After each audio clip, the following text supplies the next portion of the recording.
Mar dúirt Comán is príomh mé Gaelscoil na Fuinseoige agus an caiinttá gomsa ná conas tuairt faoin rang na rudí practicúil atá casal conas tuairt faoin rang ASD nó NSU a oscailt agus a Bhunú.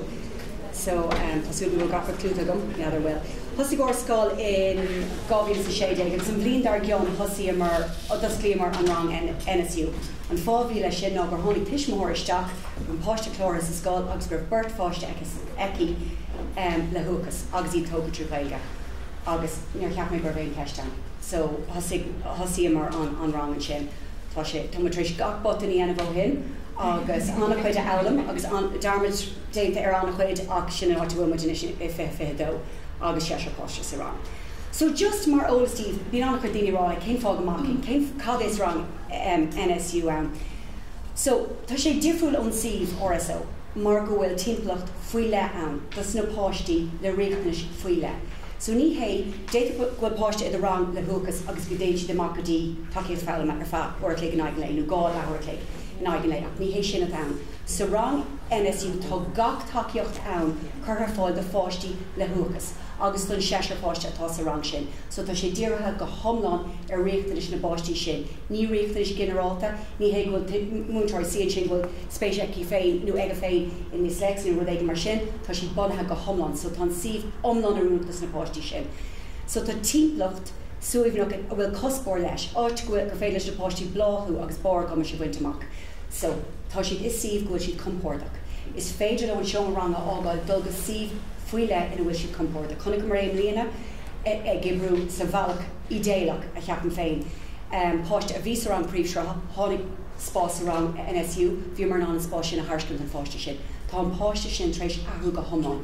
Bhí sé sáte I rang 32 agus é sensory overload an tamarfad ó lága lei agus ní rá sin bhí sé ag gaiirí an dána ní raibh na páistí eile géirí sa leis. Níos nuair ecin CRS nó múntar bhfuil an páiste sin ag gaiirí tá é focail léinte ar overwhelmed nó churtha. Tá muid an é thuirt síos go sih ina bhfuil sé compórtach agus go bhfuil achfaní ann donna febanna tá aige siúd agus tá sin an sochúil sé. Is féidir an chuineáil in sin don lá nó é thuirtarás go dtíon rang príomhsreatha agus I bríonn sé sin go hiad do brachaine. Doing mar bhúntóirí, mis mar fríomide nach bhfuil ar an daile leis an báiste tá imón seo mar bhfuil spás faoi le. Agus ní féidir le múntóir takeíoh fáil an páiste sin a thugant just ar bhfuil nuair tá dachar de an báiste sa seo mar ranga. So tá áit I gcónaí ar fáil dónútí nuair tá gá. So más é sin an tain fág an os clíonn sibh an rang bhuling é don fá sin. Tá in éon scoil tá treoir cehar chuigur sé páiste go meic an sih sin arúnach dóibh. Agus leidíonn sé sin an brú atá ó héobh takeíoh fáilmide go tú ná an RSO thuirtas na páistí is síhanna le réachtais eile a go bhfuil sih faoi le agus nach meid sé aus tá meid sih faoi le rang faoi le de fáiste le sex go meid duine atá me gach ile achfan sa seomar sin don na páiste ach ní agus tú sé seo go féidir freastal ar na páistí sin agus ibríonn sé sin go hanahá doinga. So an apáistí cai siad masúnú NSU a bheith acu dar nóí agus lína sa bheasúnú ar deir go bhfuil gá le sih speisialta. Now is féidir sin áid, aber in san síhan ar an muid ní raibh sé sin ag an páiste sin, bhí ag gach páiste eile tachtasteach agus díormar ar an sicólaí just lína faoi le chuirteach ará tá gá go méid an páiste seo go méid áit aige is sih speisialta agus bhí mar ná an áit sin a thar an sin agus cairíonn sé go mór. So go hídéach an spruch a bheith ann nó go méid imeasca leis an rang príomhseo cumminic agus is féidir. Now, bran an minicécht agus na gníomhíochtaí ar an báiste féin. An páiste sin tá sé lonathe sa rang príomhsreatha formhar lei seachas nuair a bhíonn tá sé lán ábalta den obair, tá sé go maith ó héobh sosiálagus cainte. Tá páiste eile nach sé arúnach dóibh in éige agus fan siad sa rang. Beidir go déint siad an le haid an lón, beidir go déint siad an le haid sport nó ealaí nó rud gofuil spéisiach siú tá berta hin le haid Gaeilge agus spéirle agus mata I gcónaí mar gur bééis sin bhfuil siad an chuige sin ach tá brean sé ar ó fáiste go páiste. Go hídéach an rud a bheithhaid ná go méid an síomhán le go nimódí sin seo rang, go méid an spás sé an ach ní mar sin atá sé.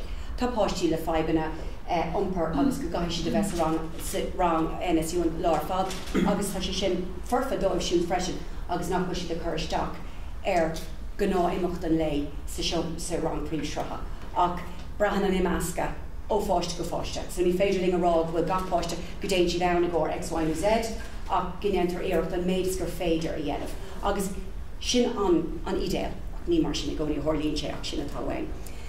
So mar dúirt mé cén fágan os glóg sé brangúchas. An fágar os líon muidna é mar gur daoine taachtaiste gur tháinig an tuismóir sin thugam agus an páiste tógadh trí Gaeilge. So mátá Gaelscoil muid cámid freastal ar na páiste ar fad tá sa rang, agus mátá tuismóirí ag na Gaelscoile. Cén difar mátá riachtain is fuiile ar an báiste sin agus nach tá muid a géirí takeúla. Ach, a bheith sinicúil faoi chomh maith, tá cín sin leis an scoil ar fad. Is cabhar olbhraí tá páistí againn ar fad ins na rang na príomhsreatha le thuachas. Agus takeíonn sé ling ar fad ghfuil siad an in orscoil dul ag an seomar sin. Ghfuil na hachfaní ann, tá múntóir agus CRS an tamar fad, agus tá na hachfaní cearta ann, tá síomh suimhnach san seomar go féidir leis an páiste dul isteach a bobbal. Tá fairy lights tí na seomar, tá sé gur fánach gan lá ar fad. sé ar Jerry Marion leibhtá sa scoil, tá sé go hálaí mar síomh go dtí go mín téimig den éigen sa seomar agus sin rihim. Ach is síomh áling é. Tá na páistí compórt a gan, tain siad isteach agus bíonn siad ar suimhnas. Íl aon sensory overload an in san seomar sin agus bíonn siad in an ciúnú. Ach tá na hachfaní chuí chrumadánna chuid inis dú isteach ó thaobh ama agus achfaní de go bhfuil tacht ag na páistí ar na rudí atá wethu chuní le ciúnú. Agus fuair anna chuid cóirle OTs agus sicóla tacht isteach rá mála mé sin an fáiste sin agus ní fiúdan ar hachfaní sin a bheith seomar príomhsreatha. Ní léon bhachasol tú ní féidir mútar rang tuair faoi sin ach instansíomh seo is féidir le.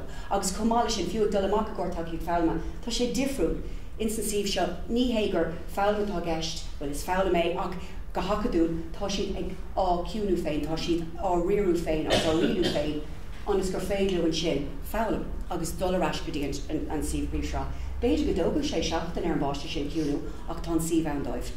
Agus mar deir na múntóirí is rang na príomhsreatha.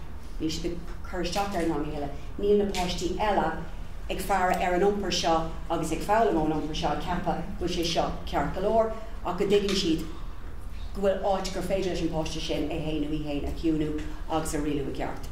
So mar dúirt mé bín na takeíocht arúnacha ar fáil sa seomra. Bliain tú hen drasal mé ar chruinú leis an NCSE agus dúirt siad go raibh má bhí rang NSU sa scoil nach raibh freastal ar na páistí atá sa scoil hena féin. Tá sí sé raibh gach le páistí nach raibh síomh scoile acu. Tá sí sin imethe buigs dia. So is féidir le freastal ar na páistí atá in bhór scoil na féin. So is rud olmhór é sin agus is féidir rang a oscailt le trúr páiste. So fáin tú múntóir amháin, CRS amháin mátá trúr páiste gat. Agus mátá séisiir go dú níos móna trúr fáin tú burt CRS. Agus mátá páistí le riicnas fuiile mar bhí gcuine an nuirí dag sé scoil ní raibh an síomharúnach dó ní an Gaeloideach ó thaobh iompar de agus formar CRS breise. Tá siad níos fábhairí ó thaobh achfaní breise ó mothaí ar éos ag tuaird achfaní breise don rang NSU. Ná mar tá siad rang príomhsreatha. Formar má cuiníonn siad an tafad agus tá sé an éasca tafad a chuineáil ar na páistí seo mar bhfuil riicnas fuiile airú.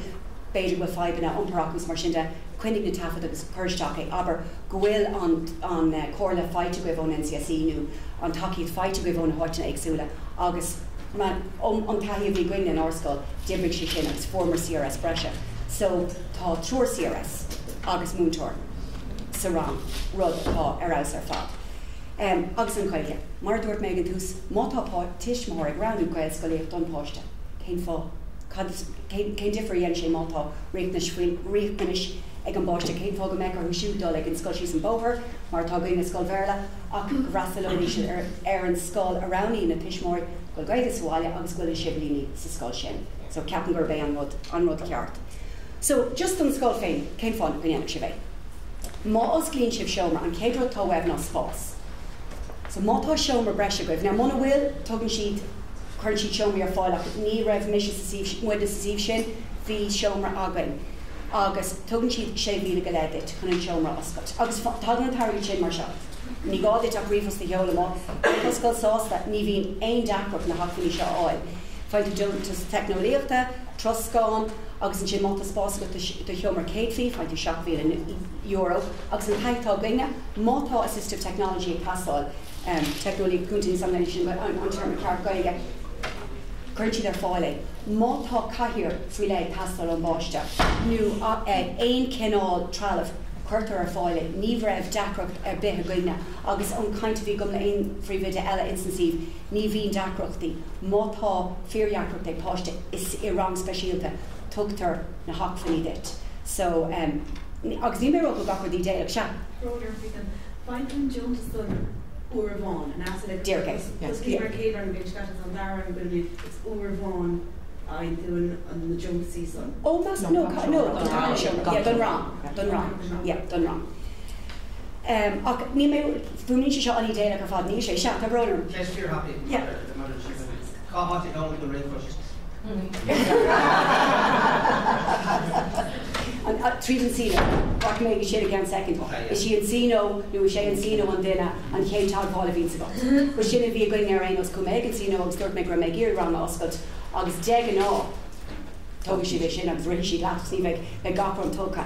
But tugann siad san an tolas ar fad agus tá leabhar an bhathaim agus tá nasca gom chuig an leabhar sin agus tá gachar sa stigan sin freisin. Ach má dearint go sé éasca tá sé an éasca.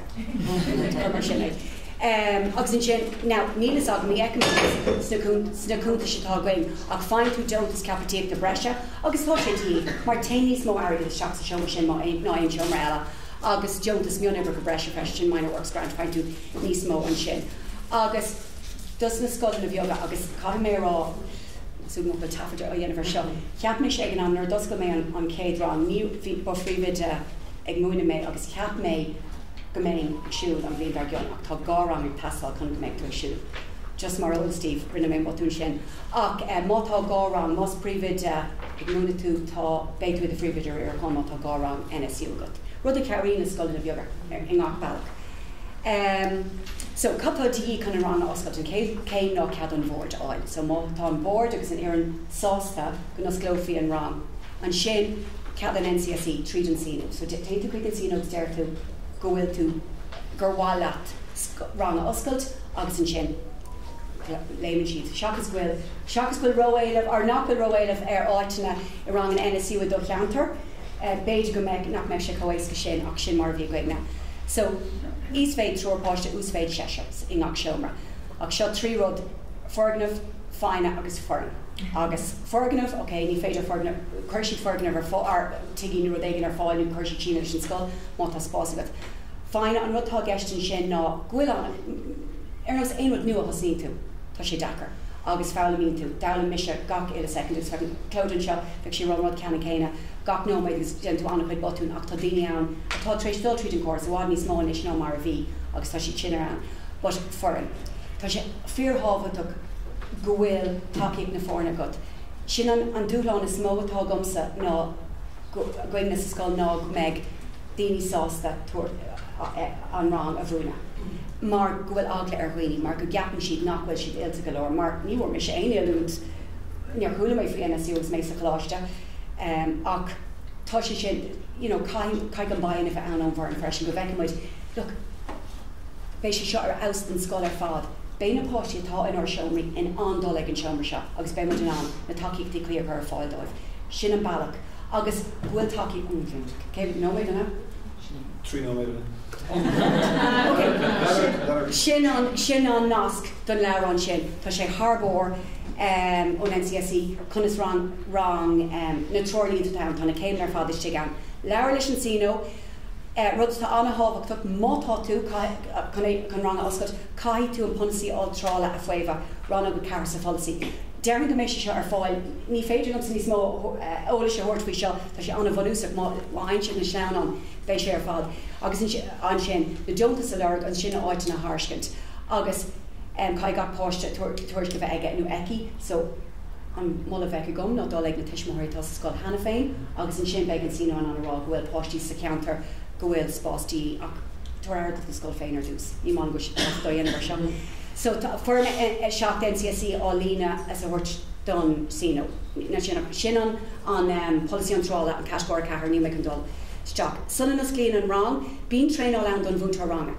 Cur fáil ag an NCSE man for. Is tréáil seachtain atá ann.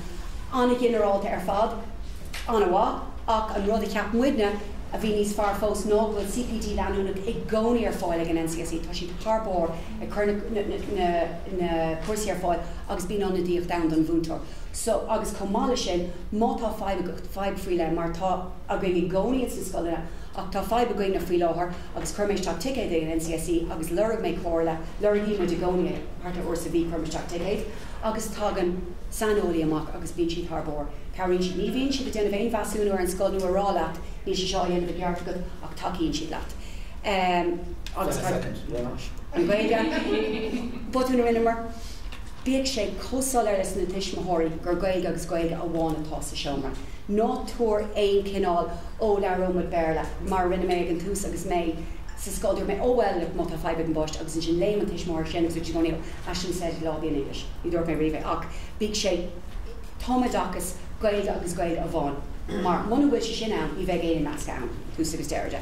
Sin na takeíochtaí tá sino ann tá sag nach bhfuil sino ann na gach scoil ach má tá sino go. On School Support Portal, fiú muna bhfuil sin smaoinmh ar rang NSU a oscailt tá portal sin tharbór má tá fibe go le iompar sa rang chuirteach ticéid agus tagan an sanolaí amach. Bhíon átar sin íanamh dean á. Be ceisina agus be níos leanach chur ar fáil tréisian brinne así é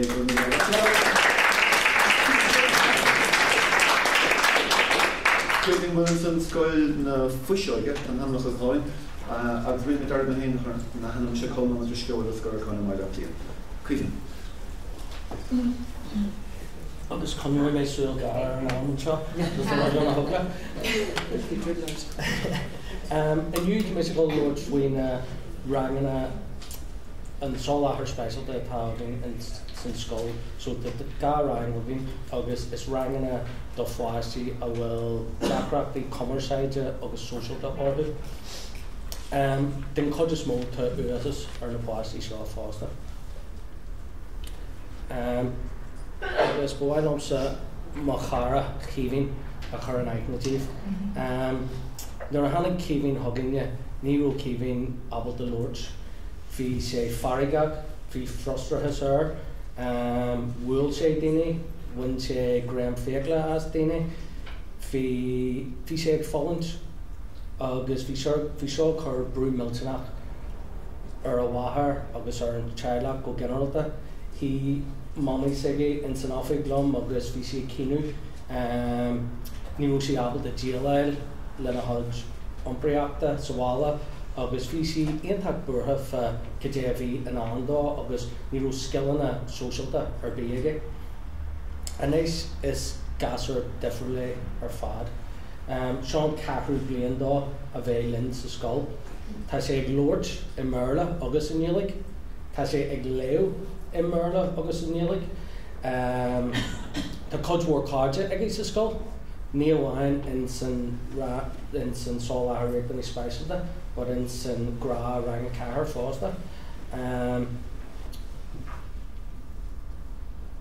Téann sé amach agus bíonn sé ag siúgúir leis na páisiala ag am sosa agus ag am nún. Is gasar sonna sásta é, tá sé gráhar, tá sé granhar, tá sé cimneata agus is brá le gatainne. But Seanas gurú Caoimhín abal de gobasteach ag an sóláthar réipeanna Speisialta seo. Sin an fá a rúmid abal de bheith lé leis na fibanna agus leis na deachreachtaí a bhíige. So mas rud é gurú Caoimhín fáice in rá seo mar ranga bheith sé caiite. Tá sé aontacht táhachtach go bhfuil suirt Lord mé sin is just ar na rudí a hálaíonn in san sóláthar réipeanna Speisialta so bhíonn agus chud san rudí a tar fáil. Mar lu easlíonn sin tá antáhacht ag buint leis an oireann, ag buint leis na múntrí agus na cúntairí. Tá tau dearg oireann, tá múntairí aontacha agin, tá cúntairí aontacha agin, agus caithí do crí a bheith in san ní páiste, caithí do crí a bheith in san obair.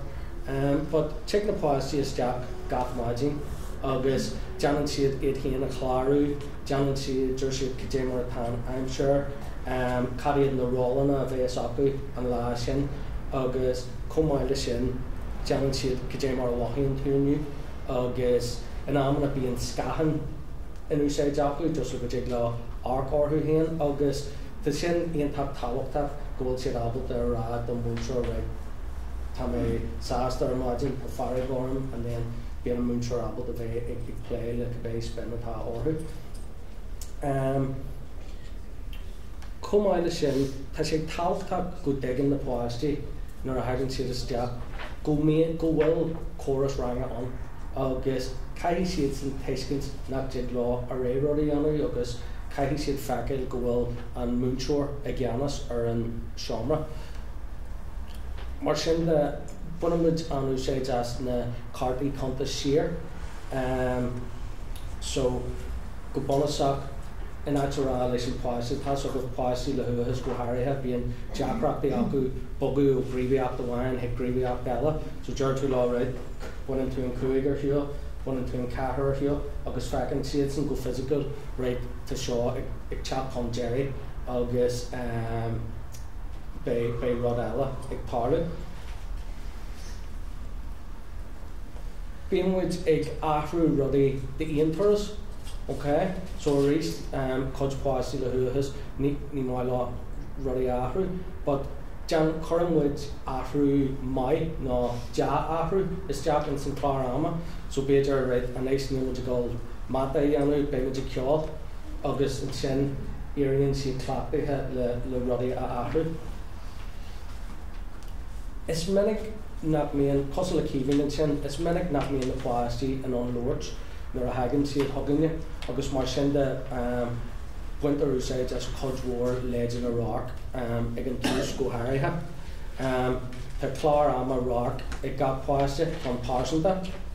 Tá leideanna rác an de gachrod le gol ag an leithris mar hampla, so ní gadóibh céiste chur, just téann siad agus tógann siad a rud agus ag an ahandanna go bhfuil siad a gol ag an leithris. Or dúirt méid tá chlár páiseanta gach duine agus a rís buineann siad an rud nar an gríomhaíocht sin deanta. Comhairle sin tá cod páistí an agus ní in amana ní higann siad gur bunan an picture agus an rud fear mar sin de buinte úsáid as an chlár tógaí. So sin nar a gramíonn tú rudaí physiciúile hiag an chlár go dtí go níiríonn na páistí clachtaithe leis na picture. Some cadead ha go ré leis an wabble gon sin, but go bonasach higann na páistí níos fearr ag an tús and then hiaglaid athrú hiag na picture. Agus buine muid úsáid as na symbolí iontacha de gachrod, CCs, arc orm, cunas, agus bíon sin a chaithú ag na country agus an múnseoir hart ar bhfuil sacra agus bíon siad abalta na cartaí a heispint. Buine muid úsáid as an chlár anéis agus an sin, so anéis bé muid ag Johnny Ruddigan agus an sin, bé muid ag Johnny Ruddy eile agus a rís codíonn sin leis an trasnú ó gríomhaíocht amháin ag gríomhaíocht eile and then nar a iarionn rudaí níos fearr deir tú réid, so ar dús bé muid ag Johnny seo an sin Johnny muid seo agus NEA sin nuaigh tú ar an iPad mar hampla. Buine muid úsáid as amadóirí physiciúile fásta le Jerry ó chuir le gríomhaíocht agus nuair bhíonn na páistí ag críochnú táisc caithfidh siad mar hampla an rud a bhaint an chlár sacra agus é a churann san wapsa agus a rís codún sin lá teiscint go bhfuil Jerry leis an gríomhaíocht sin agus go mé rud ag an eile ag tarlú ná na rudaí seo fásta bíon orthain rud a tharraigh síos go physiciúil le teiscint tá sin deanta agus buine muid úsáid as macathon fásta agus codíonn sin bíon cóirtha na seachtaine an. Cad é macathon? Macathon teann na lába. Okay. So mar luí éising hána féin cod páistí le thuachas hiag le mathú, bolú, fuaimena, hiag leis na rudaí seo churas deach go mór orthú ná hiag le iad a thuamhnú in amana. Seo cíbhín a rís is mai le cíbhín nuair a bhíon brú trom ar, so he's a deep pressure seeker, mar dearthas a bhfuirle, so it's more or less to scarf to brew or an scarf sin agus is mai leis sin. Cuds páistí is mai le rudí atá mean, smooth seekers. Speisialta is mai le rudí atá garú, rough seekers. So just tá sé bra ar an fáistí hían agus in sin dean tú bé rud atá fórsin dóibh. Tá ceantar na géadfaí agin in sin seomra agus heaglis na páistí golas deach in sin. Being early see different in úsáid agin. Janan na páistí Átha Cliath nó sensory circuit gach maidin agus being much gcónaí géirí na skillana mean luachala agus na skillana all luachala a orbit trades na live show be different atá agin. Tá logan amach an seomra ranga íon táhachtach bíonn sé scartha I godna ar lei. Being at on the upper group, so at the leis na páistí sí hart agus obair dhéanamh. Being stationed over an neusblock on, le jiglaw of a serious job or an over neusblock. Tá ceantar cheana le jiglaw of a leo no cabhracha, honnig sibh and ceantar na géadfaí hana féin, agus tá an brad fólama on fásta. Ati yaman siad Cargill agus fólam ar an Clárháin ar a bríomhach ná cabhracha. Cuds na strategy teagas agus cuds na strategy seo bíonn siad le feicáil in san grad seo mar ranga cuds rudaí beidir nach míon cúmailig sin. So bíonn tá so gana le go míon páistí ag fólam tríd an súgrú agus bíonn codhór a sin a go ré in san sola her RSO suganne. Bíonn siad a ceol agus bíonn siad a ceol órain agus bíonn siad ag rá dante.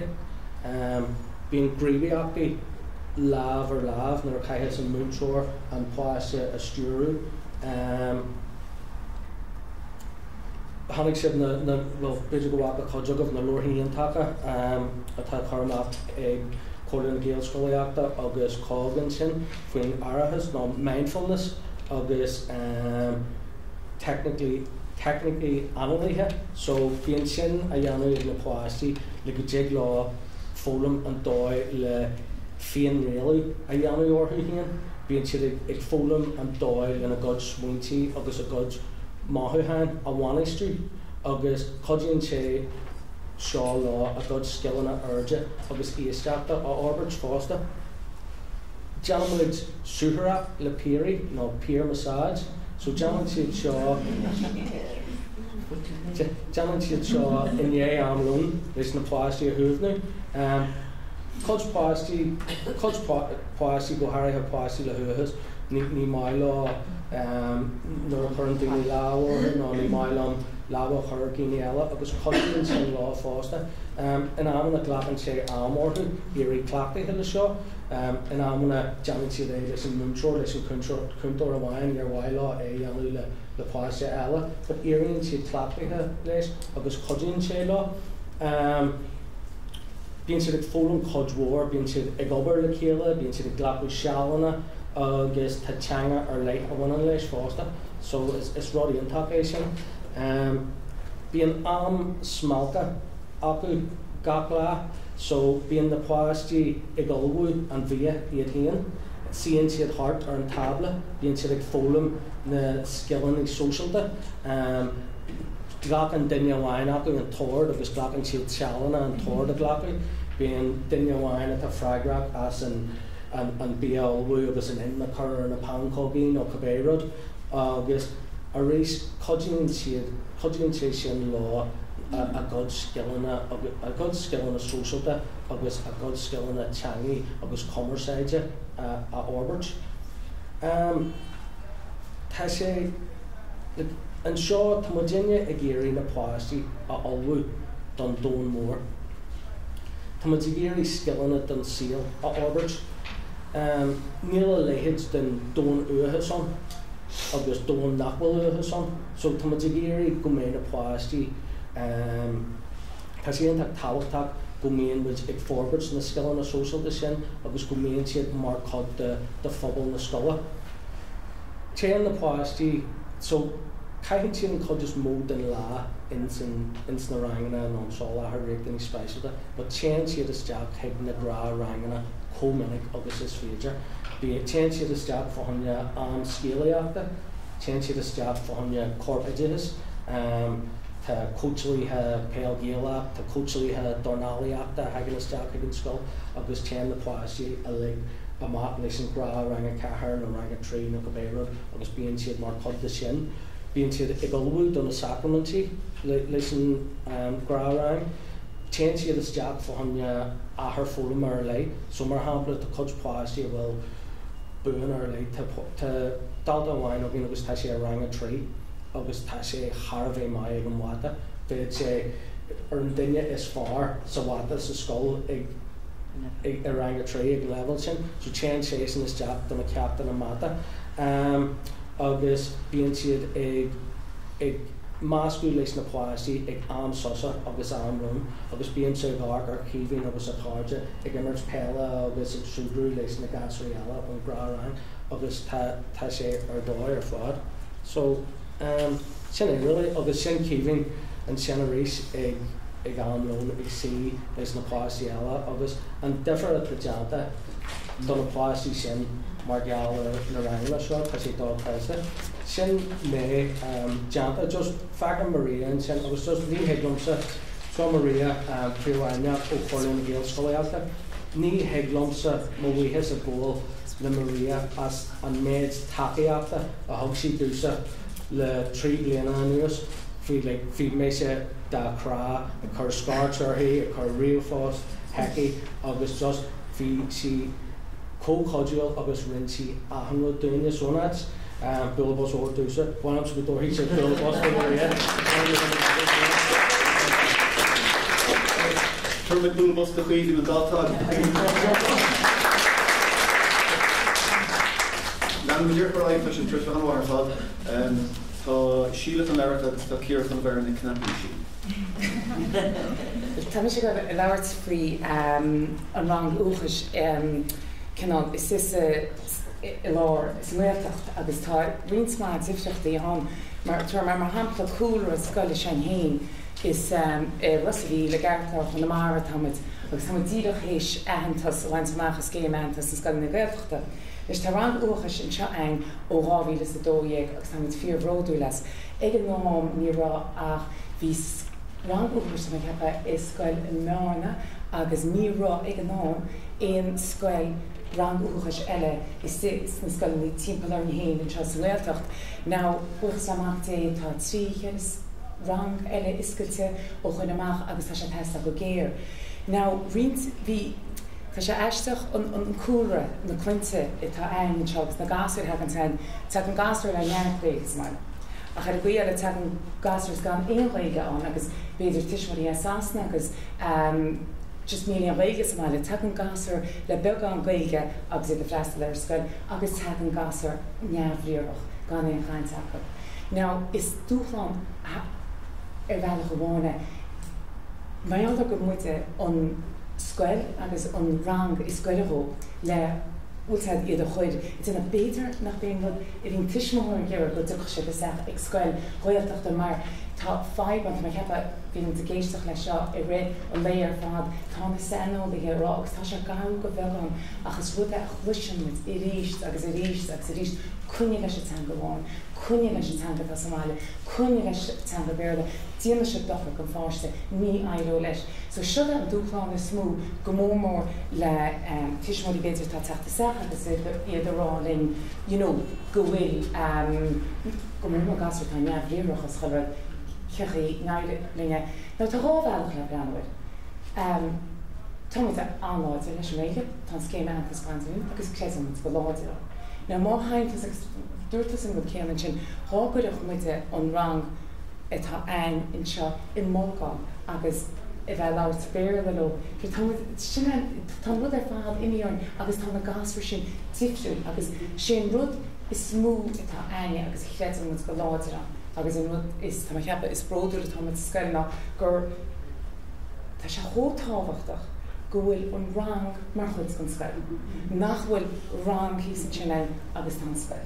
Agus má tá scoil it na drámaí, agus dúirt nó céanna chuohín go bhfuil si ar fáin sa lár. Má táid i mó gún clós go chulúd mar chéile. Ná ar nóil féidir chulúd mar chéile agus tá gúnaí i bhrean rudí ach rá sinníon aib leis an réige agus an aib i rud mar sin lena daoine seachtracha teachta seach i ráling gan a bheith leart tuismóí capan ar cearcha nach Gaeilge tá sé feicean go bhfuil siad ábal aige.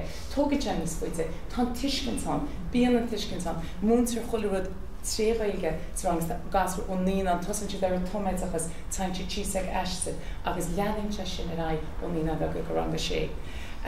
Sé físe tá aine mar scoil cos le chuile scoil stoí go meach an rang óchas mar fort lánach go fphobal na scoile.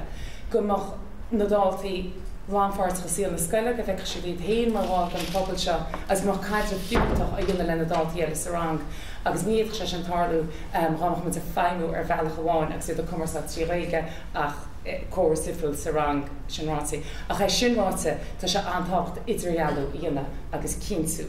Go bhfuil an siomh lán-Ghaeilge sa prísús ar bhealach a chintin go teis ag chuile fáiste an potential take a bhaint amach agus sin a bhín muid i gobar ar.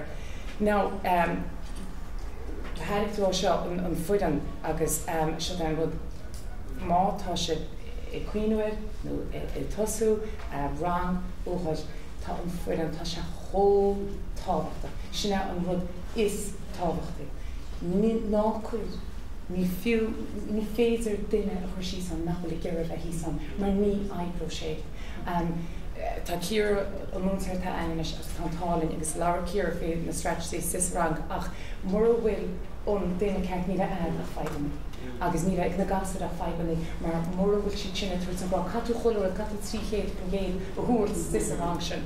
So tá se antácht agus tá le chuile fós a tháinig sús sa Scoileine go bé an chéad i dtéarmid mu caiintre sé an asús fa Ciara gádaí mar sis an agaibh le éon fosa tá sa Scoil fiútar.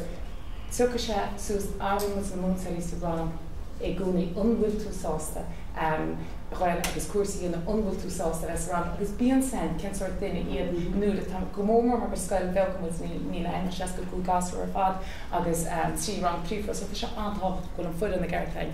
Cúntar riocht na sí Speisialta níl sam chuach mu ganiad agus an tá ceathráin is sa Scoil tá burt sa rang le Ciara agus tá burt sis rang príomhra agus áran na timppla. Béidir ní chola léon chola dáirléon le go bhfuil chuile chuntar riachna Speisialta go bhfuil deise go a hí sa rang le Ciara agus mar bíon na gasú i gúnaí go sa rang sa rang príomhra so tá sé fíorthachtach go nach an tuiscint ag na chuntarí riachna Speisialta ar fad sin. Ferbert Charmúil Harbheith ábhachtach agus stoí gúil mas a bra go mór ar an fuidan tá an bheith sásta sin íana agus gúil an grách agus gúil siad géad héana chuir chun cín. Cumarsáid má idir ball fórne an Scoil ar fad maidir leis an rang óchas gúil na múntaí tels má sásta i ggéire go mé na gasú síos rang agus gúil an Scoil sús síos. An rud I rinne mu le couple blion sa Scoil an chu COVID sais bacha ach tá mu éis rís bos amach dé a tinó íana mu sa Scoil chola ine agus te an rangan ar fad hís agus duan muid bín chola rangan so bin an rangóchas bin moníanta bin nágan agus ágannígus so go sé duine mu a fad dáú óran oscóir na Scoile chuile sa híine so tugann se an teis go na gasúd a bheith seasa agus an muí oscóir na gasúd eile agus gomach dearcha an chumseach a chruthú sa Scoil agus chola ina coimhnú ar an spás ach an rud is smú go misfideras go Ciara sin agus an rud is á chunig mis sa Scoil ó Bhunú an rangseach ábhíonn dé go chun ná na gasar sa Scoil ar fad. Tá siad chótuiscinach. Tá siad an maithas sin rud is á rinnemuid sa Scoil caimrá sin rud is bródú rinnemuid sa Scoil ó hasmuid an dearcha teag na gasar agus chomás tá siad le na gasar eile timplaid agus chu tuiscint as go dtigann siad go chola an tifriú. So si Ciara an múntar a gin tí an chola lá so go si sin tríd go na strategy fan seo hain. Tríad se chuin an gaiad gomáis tá an gomuid fibrú ama ach tá gur leirtine cin béim chu ar strateisi cin cumarsáide ar arbers Síle Gaeilge le gasar le riachtainna sí speisialta marall go mbeadh an ceistin faoin teanga go minic agus an féidir lena gasar a bheith rathúil is siomh dá hangachas. Ach dús me gur láirtar go na gasar a chum gaibh go minic le gasar le uachas le ASD is ágóil muí atá gceisleob is smara bheith ag fólam I rang atá struchtúr ag baint leis agus go náthibh I gceist leis chomá agus stoi go de aon sin mar bhaintaí an cná siomh fólamta atá muid crothú na achhainní tá muid gúsáid na stratéisí tá muid gúsáid chun taú le na gasar seo a úsáid chun taú leis an réige chomá agus an fólam. Úsáid an muid an cuas teach an á rang agus sin an is cosanta ar fud na héidir maidir le rang uachas tá tréáil ar fáil go bhaintaí rang the óchas nó bhúdí atá bogasteach chun chéad uairs na rangaí agus is cuas tharbh struchtúrtha atá I gceist bhhainn tú is argáisinaí trónach a phraiticiúil agus gnáthibh istis rang chun fólam a chothú. So díad mar go picánach am sin inisi an numéid a chuir dús just anscopí me gur láirt tá go leor caiinte an seo chudahain ar an idirn atá sa rang agus an tábhacht amháin intra sin.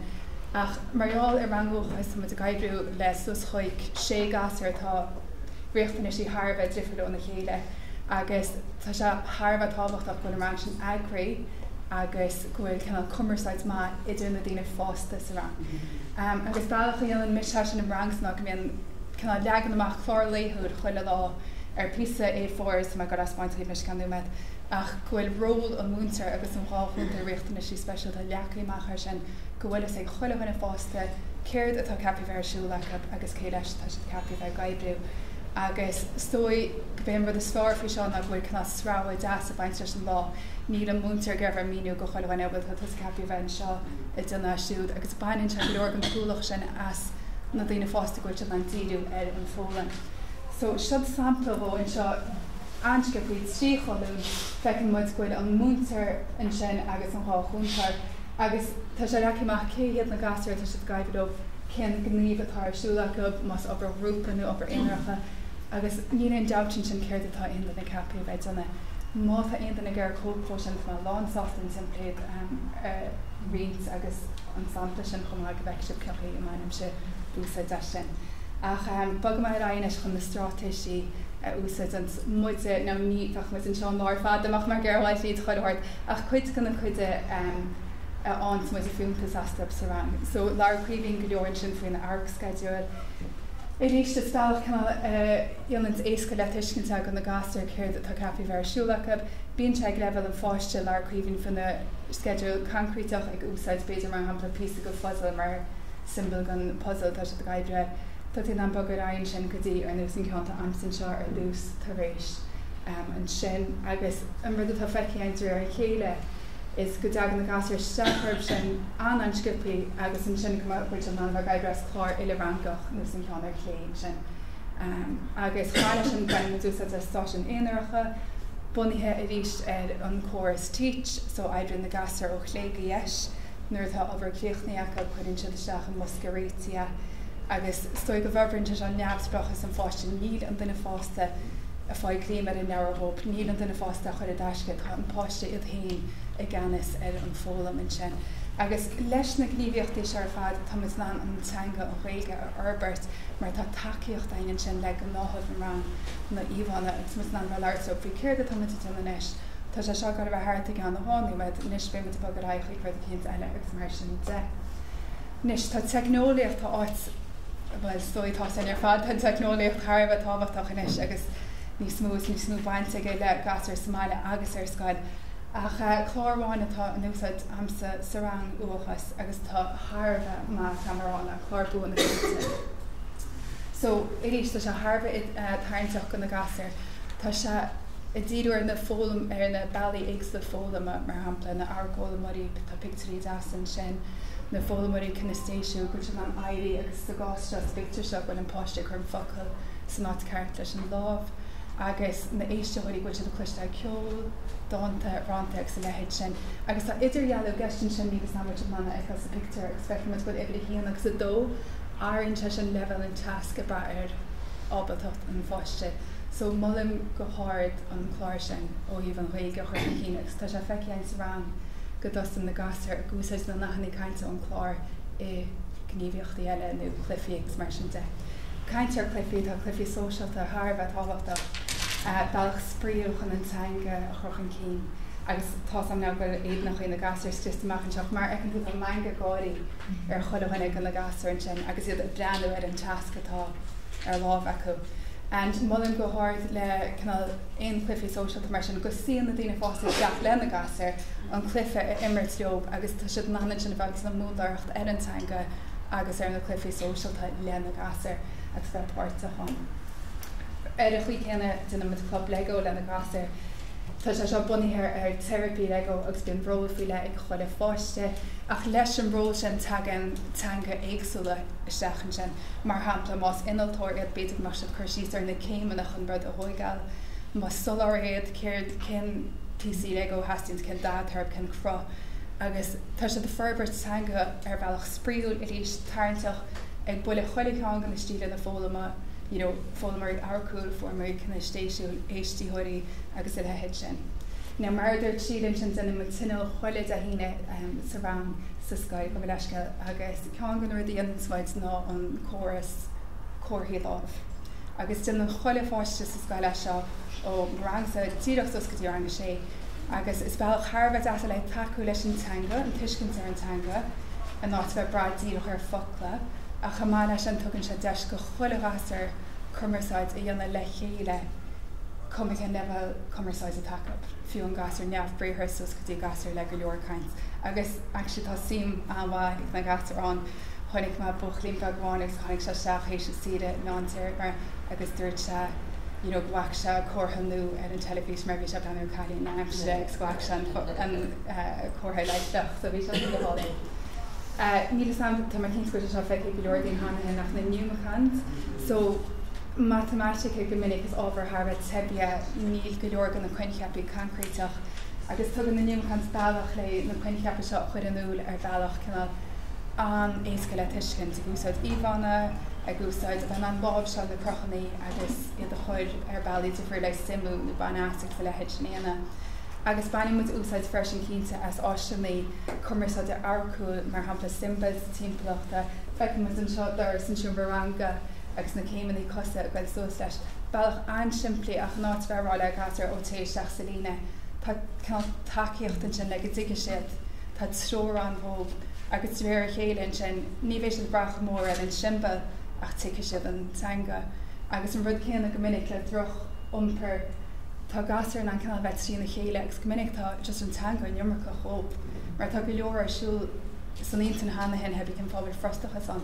Ach feicin mar an seo na cuairtaí ná déanach le mutíine an siimplí picture an iompar nachfuiltí gur aiceil agus exterochtíd agus rís tá túna agus is leis an foghlaim mar hampla Scáise brú ná déan agus rís tá gúsad cóirthaí gúsáid íbanna tá mu gur nascanna é an sin san íontan an fáiste chun an teanga a thuiscint.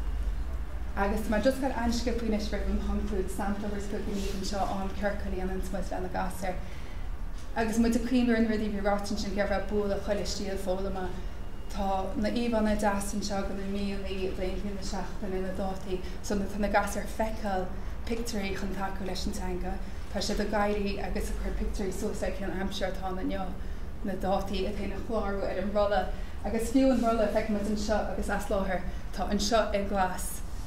As láthir in nearach, so rudí beag mar sin hacinn leis an tuiscint go na gasar agus de réir chéile duine na nascaní agus béise a úsáid an folklór is íomh na eile bin nádí leis is brá leis bharrá cé atá Somália tí chuile lá agus tá sin takeíú an amceircailí an smuid go léú ar maidin.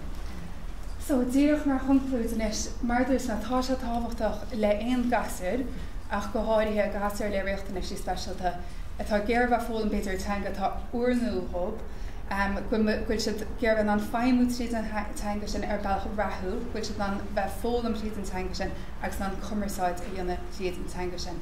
Agus má tá muid an canal an siomhfólama na stratéisí tá muid úsáid agus na achhaní tain úsáid chun an teanga sin a reingnús na intin béis go bhhaid níos rathú.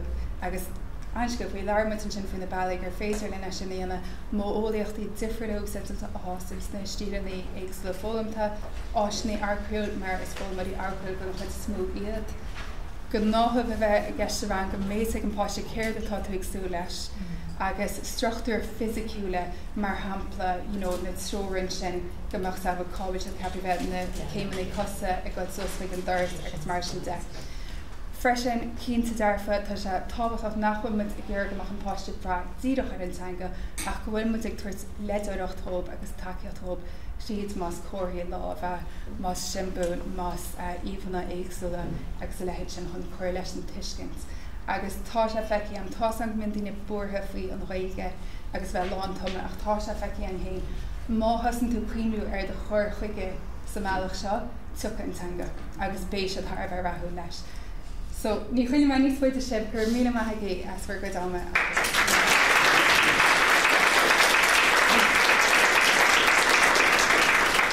All normally doing your question, the question again, but I think that's what I'm trying to do. Yes, you also just wonder like Dahan was there two children, against the Ishmore. Well, I'm kind of tied to go to an horse, the Ishmore, modern and Dahan was on the school. An bhfuil trí sé lera agus léigeann na céir faoi seo bhfuil éon tacha ó Canada nó ní bhfuil ná tatain gur bhráling dá deoch sanhfuil éigen go si ar fád anna ghéanaró ar fád nach léonmod. Tá fáráint máir le sé daoine tá tapéidir ó fuú a beidir beagna an spelling I can't the shots is coming along Gaeilge fáráint ní táid dúgus a But Larry and Tá the shin, no, sé the wisdom is bhí ceann le déanaí don Comhdháil General Canada stoilm páiste tíhéann agus tíadó agus gur bhil daoine gan an bháthair teanga baile a thuairt an páistí ach bhí taide déanta as gá nach raibh doch ar a gá teanga bheith cá. Ní bhí sé bhainte go páistí le óchas ach ní bhainte le ram go chuirmé ráige is túsa. Staach ar hí na bhór múnseoireachta go mar staach ar EBSCO agus an sin forma é chuirmé ráige. Would I get gar? Was is more Jacqueline. Yeah, just here tá sé gceist tá tú fás taide ar a lán ceisna bhain in Leabhachas lán-Ghaeilge agus Gaeltacht ar híomh agus cuidháil dó bhain le riomh Speisialta Leabhachas so tá sé gceist a ógurt mar bheith spráth bhí taide á ógurt bhain sa bhíon nua a ógurt go méid spráinte da de chuine éigen nó de ram éigen tacht agus analí sé dhéanamh ar an taide sin go léir agus san sin fáil seomar ru éigen a bheith príomhidí agus múnseoirí in an úsáid agus iad leir le tuismóirí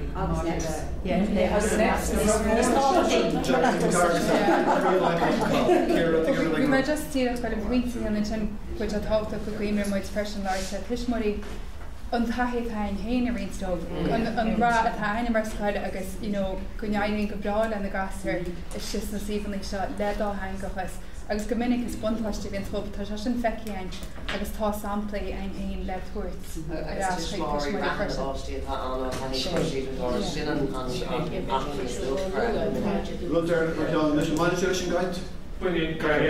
Captain go traffic and Captain Allen agus Scoil is cuiinús go í sport a bhíine Gaeltacht is cuaig agus misio Comhdháil agus head ar an bhainte sin mar just go raibh an innervations ar na múntóirí ceapan go sé anhacht go glas múntóirí ó bhúntóirí ar go sé déanta bh in mBunscoil is bhíon caint Carbhracha Ar an higan mission ná an méid nach digmuid. Tá seman ar lei an seo an feisiúnta a Scoil agus filmar go an páisina straach.